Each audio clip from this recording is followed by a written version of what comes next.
Dans les marchés animés de la Rome antique, au milieu du tumulte et de la quête incessante du statut social, les philosophes stoïciens chuchotaient un chemin différent vers le respect. Ils ne se trouvaient pas dans les discours éloquents, ni dans les démonstrations extravagantes, mais dans la dignité tranquille d'une vie vécue avec vertu. Ce chemin, enseignait-il, était ouvert à tous, indépendamment de la naissance ou des circonstances. Il ne commençait pas par des mots, mais par la cultivation d'une force intérieure qui inspirait le respect sans avoir besoin de l'exiger. Imaginez, si vous le voulez bien, être capable de traverser le monde avec un sentiment inébranlable de votre propre valeur, vos actions parlant plus fort que n'importe quel mot. C'est la promesse du stoïcisme, une philosophie qui nous enseigne que le vrai respect se gagne non par l'apparence extérieure, mais par la poursuite incessante de l'excellence intérieure. Ce n'est pas un chemin pour les âmes sensibles, car il exige de la discipline, du courage et la volonté d'affronter les eaux tumultueuses de nos propres émotions. Mais les récompenses, soutenaient les stoïciens, valaient bien les efforts. Car en nous maîtrisant nous-mêmes, nous pouvions maîtriser notre monde, gagnant le respect et l'admiration de ceux qui nous entourent, sans prononcer un seul mot. Rejoignez-nous maintenant, alors que nous plongeons plus profondément dans le monde du stoïcisme, en découvrant sa sagesse intemporelle et en apprenant comment nous pouvons exploiter son pouvoir pour cultiver le respect dans nos propres vies. Voyageons au cœur de l'Empire romain, où nous rencontrons Marcus, un jeune homme d'origine modeste, plongé par le destin dans l'arène chaotique de la vie urbaine. L'ambition brûlait en lui, un désir ardent pour le respect et la reconnaissance qui semblaient à jamais hors de portée. Il observait ceux qui l'entouraient, se frayait un chemin vers le sommet, leurs voix fortes, leurs actions souvent impitoyables et cruelles. Marcus, cependant, ressentait un profond malaise face à cette approche. Il sentait que le vrai respect était plus profond que l'approbation fugace de la foule. Il aspirait à un respect qui se méritait, non qui s'exigeait, un respect qui résonnait de l'intérieur. Un jour, alors qu'il errait dans le marché animé, il tomba sur un rassemblement de personnes écoutant attentivement un vieil homme. Les paroles de l'homme, bien que prononcées doucement, avaient un pouvoir étrange, une autorité tranquille qui attira Marcus. Il apprit bientôt qu'il s'agissait d'un philosophe stoïcien, et ses paroles allumèrent une étincelle dans l'âme de Marcus. Le philosophe parlait de la vertu comme la pierre angulaire d'une vie bien vécue, de la paix intérieure comme but ultime, et du pouvoir de la maîtrise de soi face à l'adversité. Le respect, enseignait-il, n'était pas quelque chose à rechercher, mais plutôt une conséquence naturelle d'une vie guidée par la raison et la vertu. Marcus était captivé. Il réalisa que le respect auquel il aspirait ne se trouverait pas en imitant le comportement exubérant de ceux qui l'entouraient. Il résidait dans l'adoption des principes stoïciens de sagesse, de justice, de courage et de tempérance. Son voyage avait commencé. Le chemin du stoïcien, cependant, était rarement sans embûches. Alors que Marcus s'immergeait davantage dans les enseignements, il rencontra les inévitables murmures du doute. Le monde, semblait-il, valorisait les apparences extérieures par-dessus tout. La richesse, le statut social et une langue bien pendue suscitaient souvent plus de respect que la vertu tranquille. Il observait ses pairs, habiles dans l'art de l'autopromotion, gravir les échelons sociaux. Leur confiance, bien que souvent un vernis masquant des insécurités intérieures, semblait leur valoir admiration et influence. Pendant ce temps, Marcus se sentait invisible, sa dignité silencieuse apparemment perdue au milieu du tumulte. Le doute le rongeait. Ce chemin était-il vraiment le bon? Était-il possible de gagner le respect sans se conformer aux règles du jeu, sans s'engager dans les mêmes tactiques égoïstes qu'il trouvait si méprisables? Il se confia au vieux philosophe, sa voix lourde d'incertitude. Le philosophe l'écouta patiemment, un sourire entendu sur les lèvres. « Le monde est un juge capricieux, Jeune Marcus, dit-il, sa voix calme et rassurante. Il est facilement influencé par les apparences, par le scintillement de l'or faux. Mais le vrai respect, celui qui dure, est attiré par un autre type de lumière. C'est la lumière de l'intégrité, des principes inébranlables qui brillent le plus fort dans l'obscurité. Marcus médita sur les paroles du philosophe. Il réalisa que ses doutes provenaient de la peur d'être négligé, de voir sa vertu silencieuse passer inaperçue. Mais les stoïciens enseignaient que la véritable validation ne provenait pas de sources externes, mais de la conscience intérieure de vivre en accord avec ses valeurs. Les stoïciens croyaient que la véritable force ne résidait pas dans la prouesse physique ou le statut social, mais dans le calme intérieur. C'est dans ce sanctuaire intérieur, loin du bruit et des pressions du monde extérieur, que l'on pouvait cultiver les vertus qui inspiraient le respect. Marcus, suivant les conseils du philosophe, commença à passer plus de temps dans la contemplation. Il pratiquait les exercices stoïciens de réflexion sur soi et de méditation, entraînant son esprit à se concentrer sur ce qu'il pouvait contrôler, ses pensées, ses émotions, ses réactions. Il apprit à observer ses impulsions sans jugement, à faire une pause avant de réagir et à choisir ses réponses avec soin. Il comprit que la vraie liberté ne consistait pas à céder à tous ses caprices, mais à maîtriser son monde intérieur. Cette pratique du calme intérieur, bien que difficile au début, lui apporta un nouveau sentiment de paix.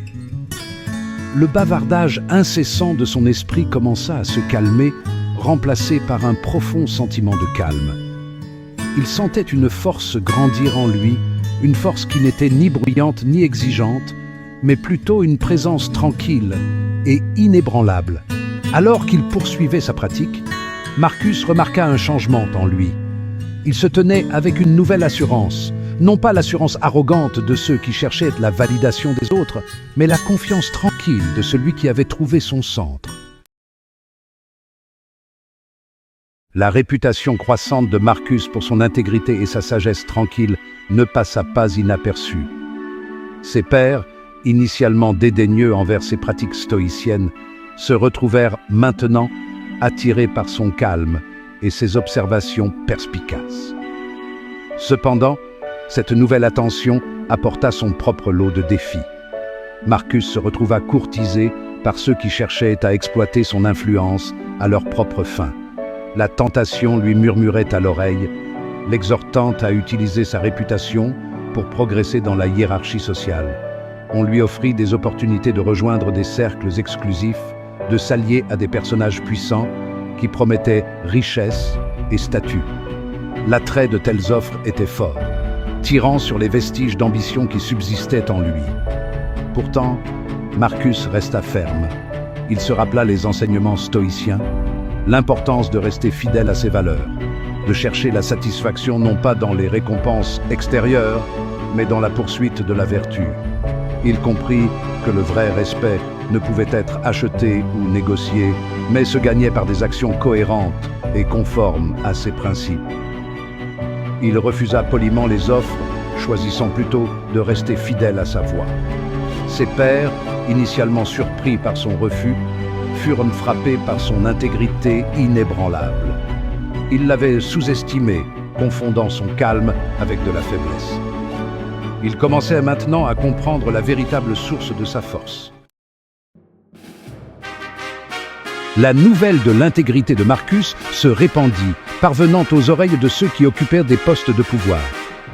Il fut invité à donner son avis sur des questions importantes, sa sagesse et son jugement équilibré étant recherchés par ceux qui l'avaient autrefois négligé. Pourtant, malgré cette nouvelle influence, Marcus resta inchangé. Il traitait tous ceux qu'il rencontrait, du plus humble citoyen au plus puissant sénateur, avec le même respect et la même dignité.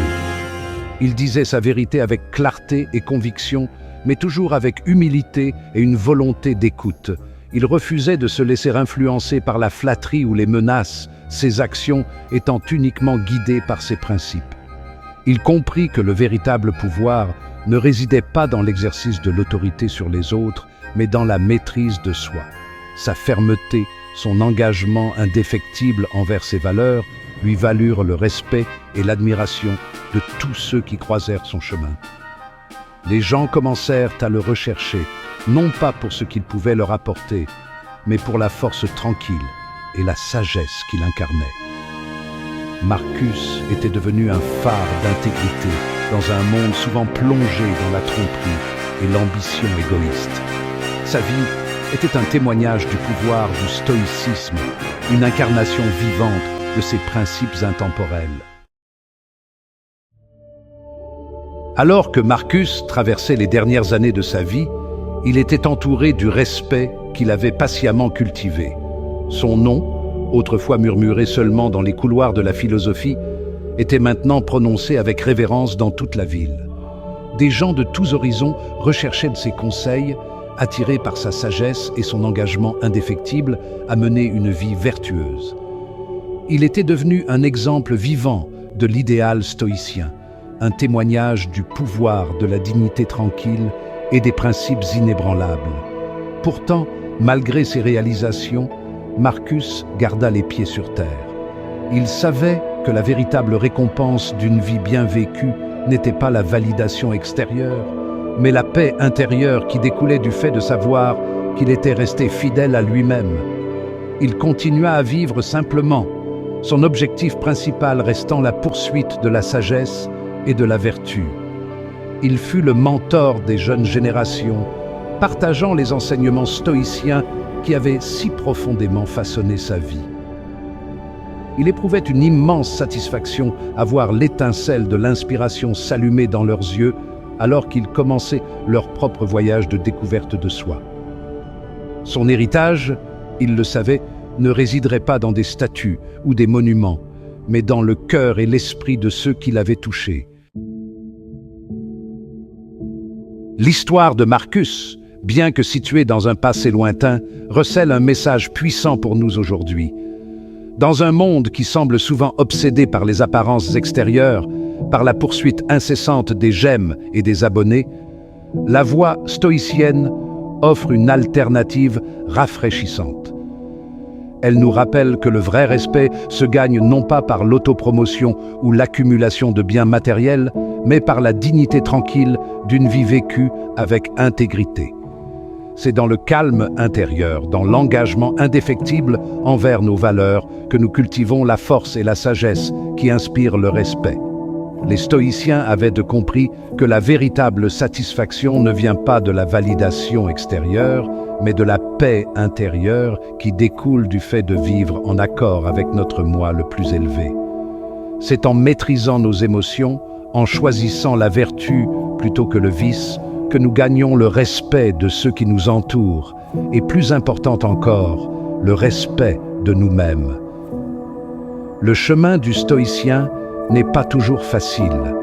Il exige de la discipline, du courage et une volonté d'affronter nos propres défauts. Mais les récompenses, comme l'illustre si puissamment l'histoire de Marcus, sont incommensurables. Le voyage stoïcien ne consiste pas à devenir un robot sans émotion, comme certains pourraient le croire à tort. Il s'agit d'apprendre à ressentir toute la gamme des émotions humaines, de la joie à la tristesse, de la colère à l'amour, sans être gouverné par elles. Il s'agit de cultiver un profond sentiment de paix intérieure, un calme intérieur qui nous permet de traverser les tempêtes de la vie avec grâce et sérénité. C'est dans ce calme, enseignaient les stoïciens, que nous nous connectons à notre vrai moi, la source de notre force et de notre sagesse. Commencez par intégrer de petites pratiques stoïciennes dans votre vie quotidienne. Pratiquez la pleine conscience en prêtant attention au moment présent sans jugement.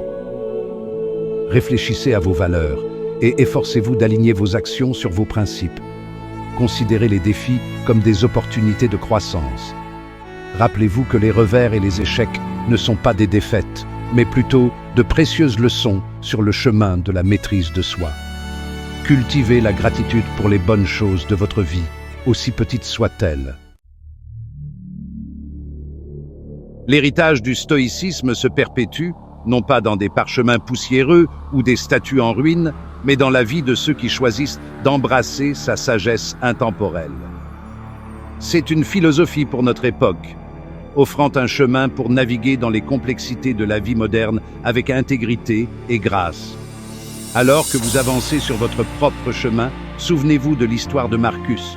Souvenez-vous du pouvoir discret de sa vertu, du respect qu'il inspirait sans dire un mot. Laissez son exemple vous inspirer à cultiver votre propre force intérieure, à vivre une vie digne de votre propre respect le plus profond. Le chemin du stoïcien est ouvert à tous.